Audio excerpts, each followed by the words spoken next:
언제나 우리를 지키시고 우리와 함께 하시는 그 하나님의 은혜가 여러분들 가운데 늘 함께 하기를 간절히 바랍니다. 우리 인생을 돌아보면 참 다양한 계절이 있는 것 같습니다. 햇살 가득한 봄날처럼 모든 일이 잘 풀리는 때가 있고요. 때로는 폭풍우가 몰아치는 것처럼 어렵고 고난의 길이 있을 때가 있습니다. 성도님들을 신방하다 보면 겉으로는 아무 일이 없는 것처럼 웃고 있지만 사실은 고통과 어려움을 안고 살아가는 경우를 보게 됩니다. 갑작스러운 건강 문제로 하루아침에 삶이 무너진 분이 있고요. 또 어떤 분은 오랫동안 땀 흘려 일해왔는데 사업장이 문을 닫고 직장을 잃어서 앞날이 막막한 분들도 있습니다. 그뿐입니까? 어떤 가정은 사춘기 자녀와의 갈등으로 마음이 무너져 내렸고요. 또 어떤 가정은 사랑하는 가족을 떠나보낸 그 아픔을 가슴 속에 간직한 채 살아가고 있습니다. 이처럼 우리는 세상을 살아가는 가운데 누구도 피할 수 없는 그 고통과 아픔의 순간이 찾아옵니다. 어떤 분들은 이렇게 말합니다. 신앙생활을 잘하면 하나님께서 복을 주셔서 좋은 일들만 일어나는 것 아닙니까? 그런데 제가 목회를 하면서 보니 꼭 그렇지는 않은 것 같습니다. 물론 신앙생활을 열심히 하며 하나님의 은혜를 풍성히 누리는 분들이 있습니다. 하지만 신앙생활을 잘하고 있음에도 불구하고 어려운 일들을 겪는 분이 있고요. 반대로 신앙에 별로 관심이 없어 보이는데도 겉으로는 아무 문제 없이 잘 지내는 사람들도 있습니다. 이것이 우리에게 무엇을 말해줍니까? 하나님을 믿느냐, 믿지 않느냐, 신앙생활을 잘하냐, 잘하지 못하느냐와 상관없이 이 세상을 살아가는 누구에게나 어려움은 찾아올 수 있다는 것입니다. 옛말에 이런 고사성어가 있죠. 인생지사, 세옹지마. 인생의 모든 일은 세옹지마와 같다는 뜻입니다. 이 말은 무슨 말입니까? 인생의 일들은 언제 어떤 방향으로 전개될지 예측할 수 없다는 말이죠. 여러분들도 잘 아시는 이야기라 제가 자세히 설명을 드리지는 않지만 이 이야기가 전하는 메시지는 분명합니다. 우리 인생에는 좋은 일도 어려운 일도 끊임없이 찾아온다. 그러므로 여러분, 우리는 하나님의 자녀로서 이 세상을 살아갈 때 무엇에 중점을 두고 살아야 할지 분명히 알 수 있습니다. 우리 신앙의 목적은 단지 하나님을 잘 믿고 이 땅에서 좋은 일들만 일어나기를 바라는 것에 있는 것이 아니라 인생 속에서 어렵고 힘든 일이 있을지라도 신앙 안에서 그 어려움들을 어떻게 반응하며 살아가느냐, 이것이 바로 우리가 중점적으로 붙들어야 할 부분입니다. 제가 여러 가정들을 보면서 깨달은 공통점이 있습니다. 그것은 어느 가정이든 어려움이 있다는 사실입니다. 어려움이 없는 가정이 단 한 가정도 없었습니다. 그런데 차이점은 있더라고요. 바로 어려운 일을 만났을 때의 반응입니다. 어려움을 겪게 될 때 믿음의 가정들은 낙심하거나 절망하지 않았습니다. 오히려 신앙 안에서 그 어려움들을 잘 이겨나가고 있었다는 거죠. 여러분, 그 비결이 무엇이었을까요? 오늘 본문은 바로 이 점을 바울을 통해서 우리들에게 말씀하고 있습니다. 오늘 말씀을 그런 의미에서 다시 한번 읽어보도록 하겠습니다. 우리 주 예수 그리스도와 우리를 사랑하시고 영원한 위로와 좋은 소망을 은혜로 주신 하나님 우리 아버지께서 너희 마음을 위로하시고 모든 선한 일과 말에 굳건하게 하시기를 원하노라. 아멘. 오늘 우리가 읽은 이 본문은 바울이 데살로니가 성도들에게 보낸 편지의 한 부분입니다. 당시 데살로니가 교회는 복음을 받아들인 직후부터 심한 박해와 고난을 받고 있었습니다. 유대인들과 이방인들은 그들의 믿음을 조롱했고요. 또한 그들을 핍박하면서 그들의 삶까지 무너뜨리려 했습니다. 여러분, 한번 생각해 보십시오. 이런 박해를 받는 데살로니가 성도들의 마음은 어떠했겠습니까? 분명 낙심되고 마음이 무거웠을 겁니다. 게다가 이런 일들이 계속되자 그들의 신앙까지도 흔들리게 되지요. 그래서 바울은 이러한 어려움 속에 있는 성도들을 위로하고 그들의 믿음을 다시 굳건하게 하기 위해서 이 편지를 쓰면서 무엇보다도 그들이 붙들어야 할 세 가지 진리를 간절한 마음으로 전하고 있는 것입니다. 그 첫 번째는 하나님은 우리를 사랑하신다는 사실입니다. 오늘 본문은 이렇게 시작합니다. 우리 주 예수 그리스도와 우리를 사랑하시고. 여러분, 고난의 한복판에서 우리가 가장 먼저 붙들어야 할 진리가 바로 이것입니다. 하나님은 우리를 사랑하신다. 만약 이 확신이 없으면 우리가 고난 앞에서 쉽게 낙심하고 신앙도 흔들릴 수밖에 없습니다. 성경에는 수많은 하나님의 속성이 나타나지요. 그 중에 가장 대표적인 속성이 무엇입니까? 바로 요한일서 4장 8절에 나오는 하나님은 사랑이시라는 말입니다. 이 사랑은 단순히 하나님의 속성 가운데 하나가 아니죠. 더 깊이 들어가 보면 하나님의 존재, 곧 본질임을 알 수 있습니다. 그래서 아우구스티누스는 성경에 가르쳐 하나님께서 인류에게 보내신 사랑의 편지라고 했고요. 종교개혁자 루터도 이 성경에 대해서 하나님의 사랑을 증언하는 책이다라고 말합니다. 한마디로 성경은 처음부터 끝까지 하나님의 사랑으로 가득 차 있다는 것이죠. 그 중에서도 하나님의 사랑을 가장 잘 보여주는 이야기를 선택한다면 누가복음 15장에 나오는 탕자의 비유일 것입니다. 이 비유에는 아버지와 두 아들이 등장합니다. 하루는 둘째 아들이 아버지께 자신의 유산을 먼저 달라고 이야기하지요. 유산을 받아 먼 나라로 간 그는 재산을 흥청망청 쓰다가 모든 것을 탕진해 버리고 맙니다. 결국 돼지먹이를 먹어야 할 비참한 신세가 되고 말이죠. 그러던 어느 날 그는 결심합니다. 아버지가 나를 종으로라도 받아주신다면 아버지께로 가야 되겠다. 그러나 그 발걸음은 무겁기만 합니다. 재산을 탕진한 나를 아버지가 과연 받아주실까? 이런 두려움이 있었기 때문이죠. 그런데 둘째 아들이 돌아왔을 때 아버지는 어떻게 합니까?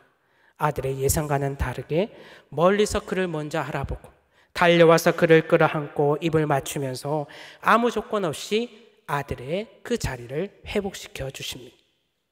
여러분, 이것이 바로 하나님의 사랑입니다. 그리고 이 사랑을 가장 분명하게 보여주신 사건이 십자가 사건입니다.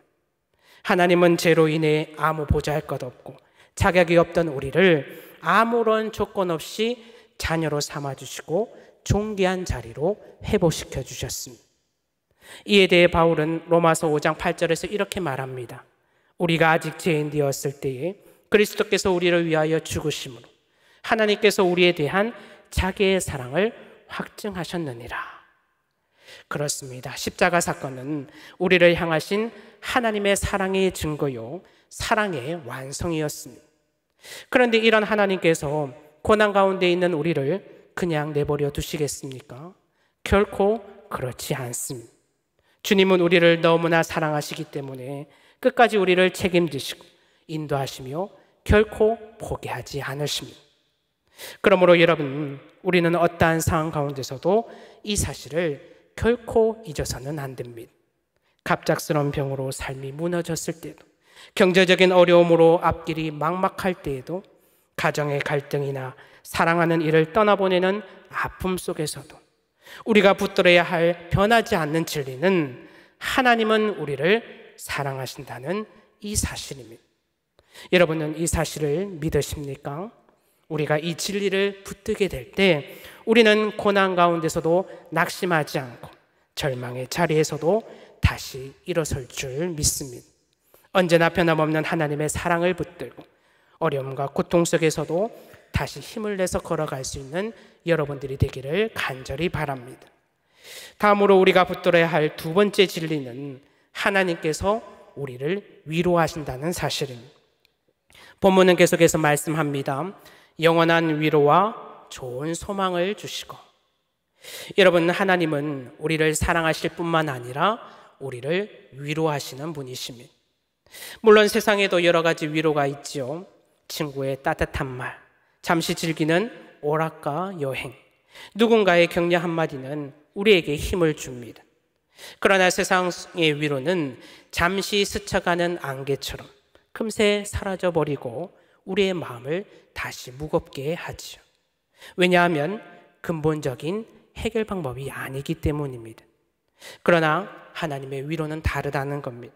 하나님의 위로는 사라지지도 않고 변하지도 않는 영원한 위로라는 거지요. 성경에는 수많은 곳에서 이 하나님의 위로를 말해주고 있습니다. 고린도후서 1장 3절과 4절은 이렇게 말씀합니다. 찬송하리로다. 그는 우리 주 예수 그리스도의 하나님이시요 자비의 아버지시요 모든 위로의 아버지시며 우리의 모든 환난 중에서 우리를 위로하사. 여기서 주목할 점은 모든 환난 중에서라는 이 부분입니다. 하나님은 우리가 어떠한 환난 가운데 있을지라도 우리를 위로하시는 분이시라는 것이죠. 성도님들을 신방하다 보면 하나님의 위로를 받은 분들이 이런 고백을 하는 경우를 보게 됩니다. 목사님, 상황은 달라진 게 없는데 이상하게도 마음이 평안이 옵니다. 상황은 똑같은데 이제는 눈물도 멈추고 잠도 잘 잘 수가 있습니다. 여러분, 이것이 바로 하나님의 위로라는 거죠. 상황은 변하지 않아도 하나님께서 우리의 마음을 어루만져 주시면 우리는 감당할 힘을 얻게 됩니다. 왜 그렇겠습니까?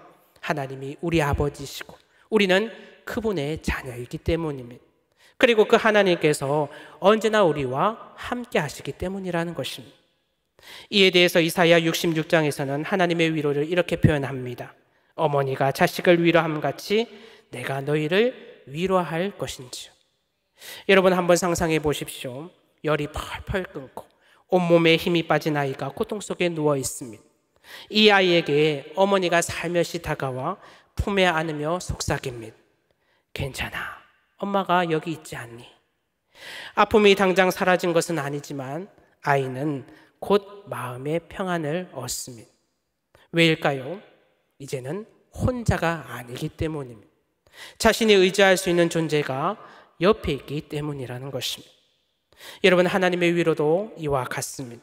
하나님은 고난 중에 있는 우리를 품에 안으시며 이렇게 말씀하십니다. 너는 혼자가 아니야. 내가 너와 함께 있지 않니? 그러니 포기하지 말아라. 이것이 바로 임마누엘, 우리와 함께 하시는 하나님의 위로라는 것이죠. 그러면 이 하나님의 위로는 어떻게 우리에게 임할까요? 먼저 말씀 속에서 임합니다. 성경 곳곳을 보면 고난과 눈물 속에서 주시는 하나님의 위로가 있습니다. 그래서 우리가 말씀으로 나아가게 되면 하나님께서는 우리에게 직접적으로 다가오셔서 내가 너와 함께 있단다라는 이 말씀을 우리로 하여금 경험케 하십니다. 그래서 시편 기자도 시편 119편에서 주의 말씀이 나의 고난 중에 위로라고 고백합니다. 혹시 지금 마음이 무너지고 답답한 분이 계십니까? 그럴수록 하나님의 말씀을 붙드시기 바랍니다. 여러분이 말씀을 붙들 때 그 말씀 한 구절이 여러분을 살리고 그 말씀이 하나님의 품에서 누리는 위로의 손길이 될 줄 믿습니다. 그리고 하나님의 위로는 기도 속에서도 임한다는 것이죠. 우리가 기도로 우리의 마음을 쏟아놓을 때 하나님은 우리의 마음을 위로하십니다. 이에 대해서 베드로전서 5장 7절은 이렇게 말씀합니다. 너희 염려를 다 주께 맡기라. 이는 그가 너희를 돌보심이라. 여기서 맡기라는 이 말은 무거운 짐을 내려놓으라는 뜻입니다. 그래서 기도는 우리가 짊어진 짐을 하나님께 옮겨드리는 시간이요, 우리에게 그 마음의 위로를 받는 시간이라는 것이죠. 혹시 무거운 짐을 혼자 짊어지고 계신 분이 계십니까? 그 짐을 기도의 자리에서 주님께 내려놓으시고 위로받으시는 여러분들이 되기를 간절히 바랍니다. 그럴 때 우리 주님은 여러분의 짐을 대신 지시고 하늘의 위로를 우리에게 부어주실 것입니다. 그리고 마지막으로 하나님의 위로는 공동체 속에서도 임한다는 것이죠. 여러분, 하나님께서는 교회를 세우시고 믿음의 가족을 우리에게 주셔서 함께 울고 함께 웃게 하셨습니다. 로마서 12장 15절을 보면 즐거워하는 자들과 함께 즐거워하고 우는 자들과 함께 울라고 하십니다. 이것이 바로 하나님이 세우신 위로의 통로입니다. 혹시 마음이 지치고 위로가 필요하신 분이 계십니까? 그럴수록 믿음의 공동체 안에 거하시기를 바랍니다. 그럴 때 하나님께서는 공동체와 그 공동체 안에 있는 지체들을 통해서 여러분을 위로하시고 새 힘을 주실 것입니다. 그렇습니다. 여러분, 이처럼 하나님의 위로는 우리 마음을 잠시 달래주는 감정적인 위로가 아닙니다. 이 위로는 우리를 다시 일어설 수 있게 하는 능력이요, 끝까지 버티게 하는 생명의 힘이라는 거죠. 그러므로 절망 한가운데서도 이 위로를 붙드는 자, 하나님의 위로를 붙드는 자는 결코 무너지지 않는 것입니다. 더 이상 홀로 아파하지 마시고 우리에게 영원한 위로를 허락해 주시는 하나님께로 나아가서 그분의 품 안에서 위로받고 다시 일어설 수 있는 여러분들이 되기를 간절히 바랍니다. 마지막으로 우리가 붙들어야 할 진리는 하나님은 우리에게 소망을 주신다는 이 사실입니다. 본문은 말합니다. 좋은 소망을 은혜로 주신 하나님 우리 아버지께서. 여러분, 소망이 무엇입니까? 여기서 말하는 소망은 그저 잘 되었으면 좋겠다라는 막연한 바람이 아닙니다. 우리가 붙잡고 살아가야 하는 삶의 방향이요, 버틸 힘을 의미하고 있습니다. 우리는 누구나 이 세상에서 소망을 붙들고 살아가죠. 그런데 세상이 주는 이 소망은 불확실합니다. 언제든지 흔들릴 수 있고 무너질 수 있는 것이 바로 이 세상의 소망이라는 것이죠. 그래서 우리가 돈을 소망으로 삼으면 경제 위기가 왔을 때 무너질 수밖에 없고요. 건강에 소망을 두면 병이 걸렸을 때 흔들릴 수밖에 없습니다. 사람은 어떨까요? 사람에게 소망을 두면 배신과 이별 앞에 결국 우리는 실망하고 맙니다. 이처럼 세상의 소망은 오래가지 못하기 때문에 죽은 소망이라고 말할 수 있다는 것이죠. 그러나 하나님께서 주시는 소망은 어떻습니까? 성경은 하나님이 주시는 이 소망에 대해 죽은 소망이 아니라 결코 사라지지도 않고 변하지도 않는 산 소망이라고 말하고 있습니다. 왜 그렇겠습니까? 이 소망은 십자가와 부활 위에 세워진 흔들리지 않는 확실한 약속이기 때문입니다. 그래서 히브리서 기자는 이 소망을 영혼의 다시라고 표현하고 있습니다. 폭풍우가 몰아쳐도 배가 흔들리지 않도록 이 다시 붙들고 있으면 배가 떠내려가지 않는 것처럼 하나님의 소망을 붙든 사람은 세상의 풍랑 속에도 절대 흔들리지 않는다는 것이죠. 여러분, 우리의 삶에는 얘기지 못한 문제와 이해할 수 없는 아픔이 끊임없이 찾아온다고 했습니다. 그러나 믿음의 사람들은 알고 있습니다. 우리의 삶은 우연으로 흘러가는 것이 아니라 하나님의 선하신 손길과 계획 안에 있다는 사실을 말입니다. 그러므로 우리는 하나님이 모든 것을 합력하여 선을 이루실 것을 믿으며 오늘도 버틸 힘을 얻을 수가 있는 것이고요. 비록 앞이 보이지 않는 현실 앞에서도 주님이 선한 길로 인도하신다는 그 확신을 가지고 고난 속에서도 무너지지 않고 다시 일어설 수가 있는 것입니다. 영국 런던에 있는 웨스턴민스터 사원에는 수많은 유명인의 묘비가 있습니다. 그중 한 무명의 그리스도인의 묘비에는 이런 글귀가 새겨져 있다고 합니다. 이곳에 누워있는 자는 인생의 많은 고난을 겪었으나 결코 소망을 잃지 않았던 사람이다. 짧은 글귀이지만 이 글귀는 그 사람의 삶을 잘 보여주고 있습니다. 고난은 많았지만 소망이 있었기에 그는 끝까지 믿음을 지키며 살 수 있었다는 것입니다. 여러분, 이것이 바로 성도의 삶입니다. 우리도 수많은 어려움을 겪지만 결코 소망을 잃지 말아야 하는 그 이유는 주님께서 우리 인생의 소망에 다시 되어주시기 때문입니다. 지금 앞이 보이지 않는 상황 속에 있는 분들이 있습니까? 우리의 소망 되시는 그 주님을 더욱 붙들 수 있는 여러분들이 되기를 바랍니다. 그럴 때 주님께서는 우리의 마음을 붙들어 주실 뿐만 아니라 방향을 제시해 주시고 우리 인생을 끝까지 안전한 길로 인도해 주실 것입니다. 오늘도 우리의 소망 되신 주님을 붙들고 승리의 길을 걸어갈 수 있는 여러분들이 되기를 간절히 바랍니다. 마지막으로 한 선교사님의 이야기를 나누며 말씀을 맺으려 합니다. 지난 여름 한 선교사님을 만나 간증을 들을 기회가 있었습니다. 그분은 선교지에서 10년 동안 사역을 하면서 제자들을 세워온 분이셨는데요. 작년부터 이상하게 몸이 아프기 시작하더니 치료를 받아도 차도가 없더라는 겁니다. 열은 계속 오르고 몸은 부어서 고통은 심한데 치료가 되지 않자 몸과 마음은 점점 지쳐가고 심지어 사역을 내려놓을까라는 생각도 들었다고 합니다. 그런데 하나님께서는 이 선교사님을 그냥 내버려 두지 않으셨습니다. 어느 날 몸이 좋지 않은 가운데 제자교회를 방문하게 됩니다. 그곳에서 방언으로 기도하고 있는데 한 현지인이 다가와 이렇게 말합니다. 당신이 기도할 때 이 쓰는 말이 우리 아버지 부족의 말입니다. 그런데 당신이 이 언어를 어떻게 하십니까? 그 순간 선교사님은 오래전 청년 시절의 기억이 떠올랐다고 합니다. 청년 시절 아프리카로 단기 선교를 갔는데 새벽에 이상한 소리가 들려서 가까이 가보니 현지인이 저 구석에서 열심히 기도하고 있는 모습을 발견한 것이죠. 그런데 놀랍게도 그가 하는 방언의 기도 소리가 바로 선교사님의 고향 경상도 사투리였던 겁니다. 선교사님의 그 표현에 의하면 하나님 아시지에, 제 마음 아시지에 이러면서 그 현지인이 막 기도를 하더라는 겁니다. 제가 놀라서 다시 한번 물어봤습니다. 정말 그렇게 기도하던가요?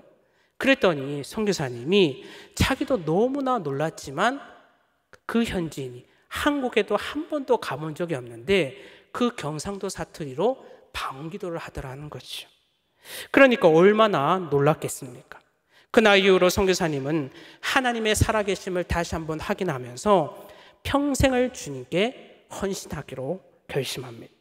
그리고 세월이 흘러 그 기억이 희미해졌을 때 하나님은 지쳐있던 그에게 다시 그 사건을 떠올리게 하는 그 사건을 보여주시며 그의 마음속에 이렇게 말씀하셨다고 합니다. 내가 너를 불렀던 그날부터 지금까지 나는 너를 한 번도 너를 놓은 적이 없단다. 내가 너를 얼마나 사랑하는지 아느냐. 그 순간 선교사님은 그동안 바쁘게 사역하느라 잊고 있었던 자신을 향한 그 하나님의 사랑을 다시 회복하게 됩니다. 또한 지치고 힘들었던 그 마음이 위로받으면서 정말 다시 주님이 주신 그 사명을 향해서 나아갈 수 있는 소망까지 얻게 되었다는 것이죠. 선교사님이 이 간증을 하시면서 눈시울이 붉어지는데 저도 참 마음의 위로가 되더라고요. 여러분, 이 선교사님의 간증은 우리들에게 분명한 것을 말해주고 있습니다. 하나님은 우리를 사랑하시고 낙심한 우리를 위로하시며 다시 일어설 소망을 주시는 분이시다. 그렇습니다, 여러분. 하나님은 우리를 끝까지 사랑하시는 분이십니다. 하나님은 우리와 함께 하시며 우리에게 위로를 주시는 분이십니다. 하나님은 우리에게 절망적인 상황 속에서도 소망을 주시는 분이십니다. 그러므로 우리는 어떤 풍랑이 우리 삶은 흔들릴지라도 우리는 흔들지 않는 주님의 사랑과 위로 그리고 소망을 붙들어야 하는 것이죠. 하나님은 우리에게 동일하게 말씀하십니다. 내가 너를 사랑한다. 내가 너에게 영원한 위로와 소망을 주었으니 낙심하지 말고 절망하지 말고 힘을 내어 걸어가라. 오늘 말씀이 여러분들의 말씀이 되어서 언제나 우리를 사랑하시고 우리를 위로하시며 우리에게 소망을 주시는 그 하나님을 붙드는, 그래서 어떠한 상황 가운데서도 흔들리지 않는 그 믿음을 가지고 승리의 삶을 살아갈 수 있는 여러분들이 되시기를 간절히 기도드립니다. 기도하겠습니다. 사랑과 은혜가 풍성하신 하나님 아버지, 오늘도 우리에게 흔들리지 않는 산소망을 주심에 감사를 드립니다. 우리 삶이 때로는 어렵고 힘든 일들이 있지만 오늘 주신 말씀처럼 우리를 끝까지 사랑하시고 낙심한 우리를 위로하시며 우리에게 소망을 주시는 하나님을 붙들고 어떠한 상황 가운데서도 흔들림 없는 믿음으로 승리의 삶을 살아갈 수 있는 우리 모두가 되게 하여 주시옵소서. 예수님의 이름으로 기도드리옵나이다. 아멘.